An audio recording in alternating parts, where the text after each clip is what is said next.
I am going to tell you today a story of a temple which is 1200-year-old, which deserves to be World Heritage Site, yet it is not known and nobody has cared to do anything about it to bring it to the international level understanding and awareness.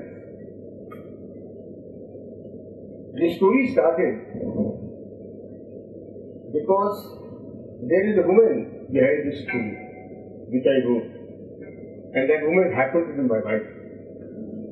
She visited this temple and came to me. She said, "You are interested in art history. Why don't you go and see this temple?" I said, No, I have seen so many temples, I am not interested. She said, "Just go and see." So, it is because of her I visited this temple, and the first impression which I had, I was stunned. The kind of craftsmanship, the sculpture, the design of the temple, it was dazzling to me that there could be a temple in a remote place of Himachal which nobody knows. And yet it is very near you, only 38 kilometers from Kavla. And people don't know. So I said I must do some work to recover its glory and to bring it out of this oblivion in which it stands today. So I went from place to place, searching for information. As you have just heard somebody trying to decipher about the script of Indus, I was deciphering a temple, what it is, who made it, and what does it represent. It was not known. I went to the Chandigarh Museum and asked them, "Would you please tell me something about Masroor?" They all laughed. They said, "Are you mad, crazy?" I said, "Why?" They said, "Masroor is in Karnataka. You go there." I said, "No, I am talking of Masroor in Himachal, very near." They all said, "This man is crazy. There is no Masroor." So I came out. Then I went to the head of the Archaeological Survey of India, who is protecting all the monuments. I asked him, I said, "I haven't heard of Masroor. Why are you wasting your time on this?" That is very strange. It's a very precious old relic of our civilization, and still we don't take interest in finding out what it is. So I told him, I said, "Look, it's your protected kind of monument." He said, "No, I don't know, but the list is there, you can go and see." I met with a lot of ignorance. In fact, I am perpetually fighting against the ignorance in this country about their ancient heritage and ancient monuments. I have done work in this, which I will present very briefly to you, but if you are more interested, perhaps we can continue this dialogue later on. This is a temple which was most probably built 1200 years back. And you can go and see this. There is a tree of just the front, and this is the plan of the temple, which I discovered in a document of 1913 by Hargreaves. I went to all archives and tried to unearth what is this temple, who made it. This, if you see the plan, there are 9 temples in this. 2 on this side, 3, 6, 7, 8. This 2, 3, 6, 7, 8, and 9 in the center. This is the plan drafted by a person, draftsman, who is not known. It was done sometime in 1930. 1875, Punjab Gazette Department, which listed the monuments, this monument Masroor, and says in the listing, it is in good order, and it was made during the time of giants, or perhaps the gods and hosts. So this is listed there. Then I tried to go through the documents available and visit the temple. We found a lot of information, which I have now published in the book, Coronation of Shiva, which is internationally available. You can see Amazon is selling, others are doing on Google, it's available. The history of this temple goes back to, in my theory, to the time when Muslim invasion took place in 10th century in India. At that time, this temple was almost built on the final stage. It has been built in stages, and the man who built it, according to my theory, is Jaipal, who was a Hindu Shahi. In history, if you read, it was a Hindu Shahi empire which had all the Buddhist and Hindu kind of monuments built in Afghanistan and around. Hindu Shahis were driven by Muslims in around 10th century from their place, from Kabul. They went to Peshawar, and from Peshawar they fought a battle with Indian kings, where Kangra Fort, the king was also there, and they were defeated. Mahmud Ghaznavi in the beginning of 11th century came to Kangra Fort here. Now, what was found in Kangra Fort has been recorded. It has been recorded by Carringham on the basis of Al-Bruni's record. You might be all aware of the name of Al-Bruni, who was a historian who accompanied Mahmud Ghaznavi and who recorded this entire, whatever gems, diamonds, silver and gold was found in this. This was an immense wealth in Kangra Fort.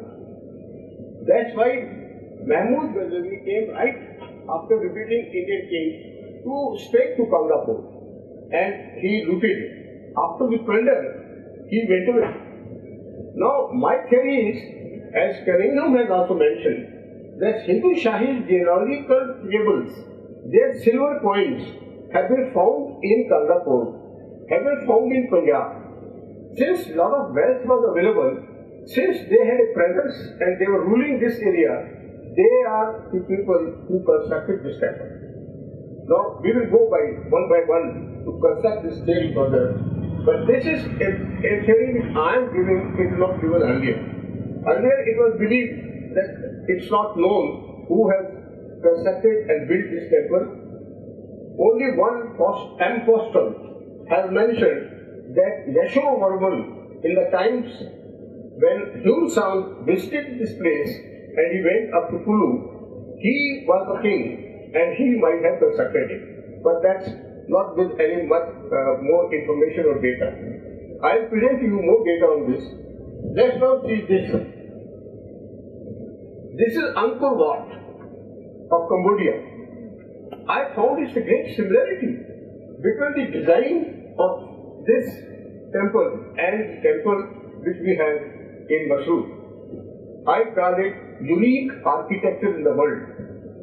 Unique in the sense that this temple of Masroor was built in a single rock, monolithic single rock cut temple on the top of the hill do not exist in India.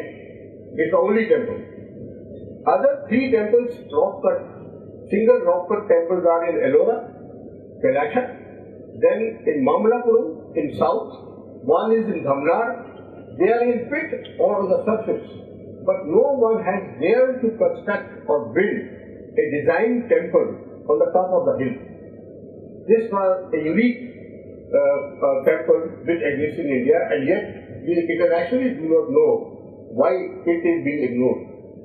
Second thing which I found, apart from being a monolithic single rock temple, only temple in India, it has a design which is cruciform, as you have seen.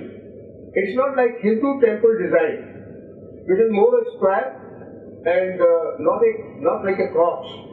This temple design which I have showed you earlier is a cross, and that cruciform temple design does not exist anywhere in India.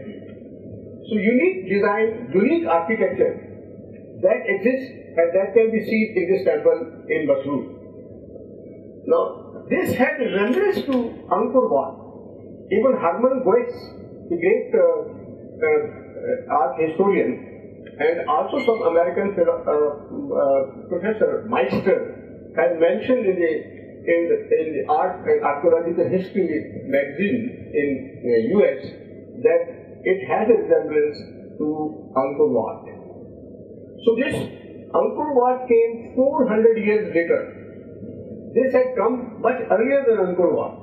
So this is a forerunner of Angkor Wat. Now let me show you further unique thing of this temple, which is my discovery, not written in any document or mentioned in any book. I found that when I was studying, I was virtually living and sleeping with Masroor all 2-3 years because I was trying to find out what it is. This is the carving. If you see on the top, you will find here, this is the crown. A crown is being carried. A crown is being carried on the head of Shiva. Now, also the carvings in the temple. You see, this is statues, unique statues. The anatomy of the statues is more realistic, less kind of imaginative, or it has not been built as something caricatured or exaggerated. It is more in tune with the human beings. Now, here, we do not know who is this gentleman, but here it looks like a powerful man. And under this you will find there are lines. These are 2 lines. These lines can be seen just here. Many books and many scholars here in McLeodganj have been telling me that this is Shiva. I said no, it cannot be Shiva. This is some king, a powerful king. Because Shiva never sits on tigers or lions. He sits on bull. I'll show you further. Now this is a column. Huge columns which have fallen. See the beauty of the carving of these women's figures, the female figures. These are beautifully carved figures of Apsaras, the flying Gandharvas. These are representing the festivity, the celebration in Masroor at the time of coronation of Shiva. This statue, if you see, it has got only 4 horses. This was an ancient Greek concept. Later on, it became 7 horses in India. Also see this, there are 7 horses. This statue is later on done. Surya. Surya is sun god with 7 horses. Sun god also with 4 horses is earlier, in more ancient. So this gives me a theory that this is built in different stages. Now this is the, I was showing you the man with a bow and that woman. These are ganas, all enjoying. Now this is called Sadashiv. Sadashiv is a trinity. It is Uma, the beautiful face of Shiva's wife, and it is Bhairav, the kind of destructive god, and the benign god. Now, this is a most beautiful statue existing today in any sculpture in India. See the bliss of the couple on their faces. You can feel it, that they are in supreme bliss and they have enjoyed the companionship and love. This is a statue which still is intact to great extent. Now, here is another statue of a couple. This is Shiva and Parvati. Parvati, with the basic instinct of a female coquetry, is looking at Shiva with hand under her chin, and Shiva is looking at Parvati. Now, look at Shiva, a majestic statue. See the body of Shiva. It's a yogic anatomy. It has the chest and the body to see. And the bull, the beautiful structure of bull, how it has been built. It's a great piece of art. See the bull. And this is still older. I'm telling you different stages. This is the oldest, that was the first stage, perhaps. When there is a Greek influence, Shiva with bull. But see the modulation of bull. How bull has been modeled. The bull looks like something done in a modern art, beautifully. and Shiva's body resting on a bull. Now, this is a panel. Nobody knew exactly what this panel is, but we took a care, looked into this, put the pictures and computerized it, then looked into the computers, enlarged it. We found that this is actually, you see the crown, if you see here, there is a crown. Crown is being held over Parvati. That is Parvati in the center. All the goddesses are in attendance. If you see on the right side, here is Veena, Saraswati. Veena has been broken or taken away by Vandals or by those who attacked the temple during that time. The Veena is broken, but you can see that engraving of Veena is there. That is Saraswati. Similarly, Lakshmi. All the goddesses are in attendance and Shiv and Parvati is in the center. So this whole theme, which I call unique theme, which I discovered in this temple, it's a coronation of Shiva and Parvati. It's a whole festivity going on. Look at this statue. It has been one of the most enigmatic statues in the art history because there is a lot of controversy that this is the statue of Buddha. Am I right? No? Why? It's not Buddha. Many people think it is Buddha. It has a very benign smile, meditational trance. You can see as you see the face of it. But still, there is something which shows it's not Buddha. I had to do a lot of homework to find out that. If you see these things, these are disheveled tresses. Buddha never had. Buddha is always doomed.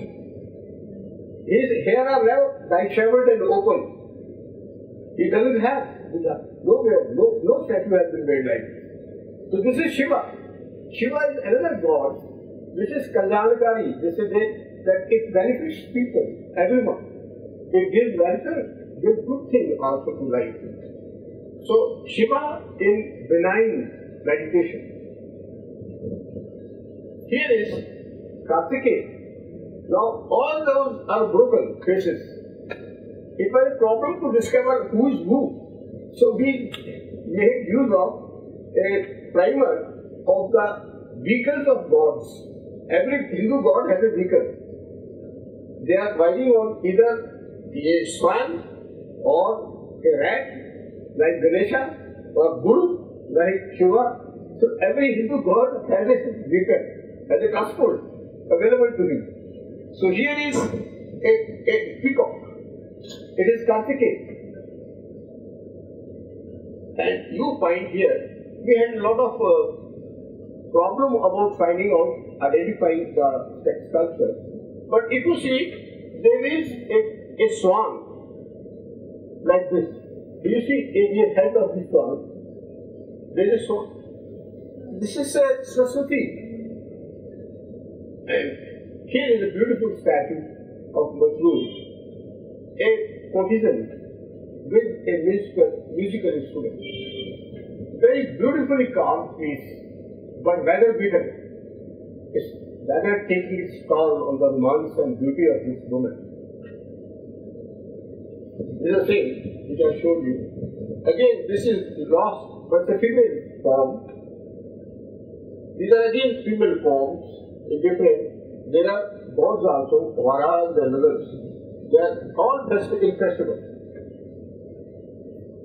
This is again another couple. This is a woman looking into the mirror. You see this way. This is one of the classic pieces of sculpture in this temple. Some people ask me, why Hindu temple is showing love, sex and all. Hinduism believes in it. Hindu temples were built on this belief. Dharma, Arth, Kam, Moksha. That you pass through various stages in life. One is living with righteousness, the duty to perform. Second value, Arth, you earn money, do vocation. And third highest value is calm, aesthetic feelings. enjoying the women or men or things which give you pleasure. So, dharma, arth, kam, moksha, finally it leads to enlightenment and release of man. So, this temples represent all the four stages. And this is the beauty of this kiss. It's a passionate kiss, as you see.